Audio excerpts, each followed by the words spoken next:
So last night I went back and I watched Boyz in the Hood again, and it was interesting because I used to watch when I was little with my father, and it's interesting how now that I'm older, there's a totally different way of how I'm seeing this movie, totally different way. So this is how I'll break it down.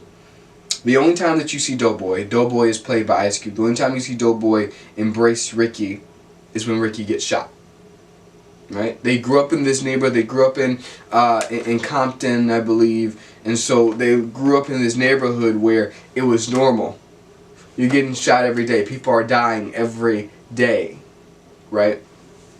But the only time you see Doughboy embrace Ricky, the only time you see Doughboy hug Ricky is when he gets shot. You know, before that they were fighting. And you know, one of the things I noticed is that Trey, which was Ricky's best friend, Trey gets home to his father, Furious. Furious is his dad, and Furious embraces his son. He embraces his son. In fact, I'm sure that it was the thought of his father embracing him that led to him rethinking his actions of retaliation against the assailants of his best friend, Ricky. See, it's your embrace of those around you that can save them. You know how many men and young men I talk to on a daily basis that thinks that if another man embraces them, if another man hugs them, another man says, "I love you," then they're soft.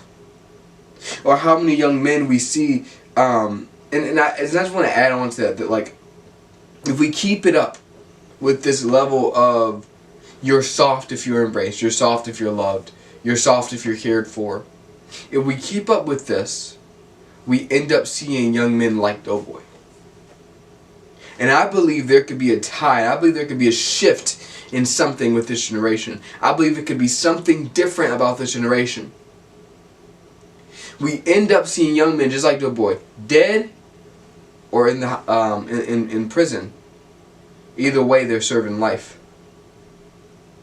because they were never embraced. Doughboy didn't feel like he got love at home, so he went to the streets. He went to drugs, money, sex. And if we're not careful, we will create another generation to be like that again. That values those things above family and love and care. So we've got to be careful about how we raise this generation. I say me too. Yes, I'm 17 years old, but I say me too because no matter how old you are, you have an impact on somebody younger than you. My 10-year-old brother has an impact on my 5-year-old cousin. No matter how old you are, you're going to have an impact on somebody around you. And we've got to be careful about how we are impacting those around us. What we see is this paradigm of I'm willing to die for you, but I'm not willing to embrace you to save your life. Come on, this is why most of the suicides are men in this country. Because they're not being embraced, they're not being loved. And I think it goes for men and women. Because we live in this society now where it's like, hey, we can all just do the work. What is love? I've gotten to be with my brothers and sisters in the hood, and I've also gotten to be on the other side of that aisle. And whether white or black, female or male, no matter the age difference, you could be 50 watching this, or you can be 10 watching this. We should all be able to clearly see an epidemic in our own society that we have made. We are responsible for the epidemic. We are responsible for what's going on. We are responsible every time a brother or a sister, I'm not talking about black brother and sister, I'm talking about brother and sister in humanity. I'm talking about God's creation, I'm talking about God's children. It fires me up because every time a brother or sister gets shot, every time a brother or sister hangs themselves, we've got the blood in our own hands because we failed to be there for them like we should. We failed to love them like we should.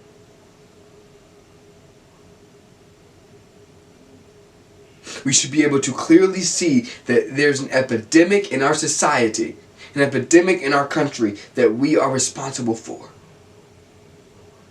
Embrace those around you because you don't know what one hug, what one embrace, what one I love you, what one affirmation can do for somebody. Don't wait till the last minute like Doughboy.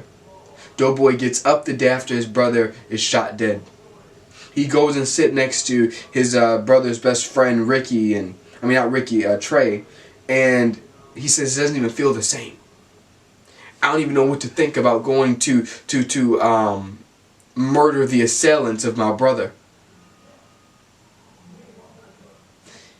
He didn't even know how to feel.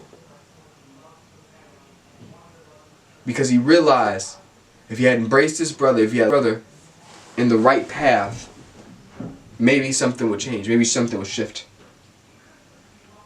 So embrace those around you, because you'll know what one hug can do for somebody. Don't wait till the last minute. Because if you wait till the last minute, you risk losing to see, hear, and embrace them again. Don't let your pride and ego get in the way, because that's exactly what it is.